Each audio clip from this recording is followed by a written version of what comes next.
In today's video, I will walk you through how to remove indicators on Bitfinex charts. If you've added technical indicators to your Bitfinex chart and no longer need them, you can remove them at any time. Clearing unused indicators helps keep your chart organized and makes it easier to focus on the information that's most important to your trading strategy. To begin, open the trading interface and display the chart for your selected trading pair. Any indicators you've previously added will appear either directly on the price chart or in separate panels below it. Locate the indicator you want to remove.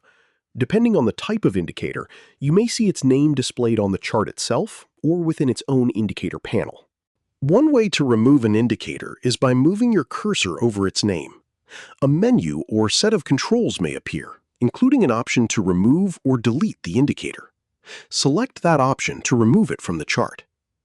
If you've added several indicators over time, you can repeat the same process for each one until your chart contains only the tools you want to keep. This makes it easy to customize your chart without affecting your other trading settings. Keep in mind that removing an indicator only clears it from the current chart layout. It doesn't affect your trading account or any of your previous trades. And that's how to remove indicators on Bitfinex charts.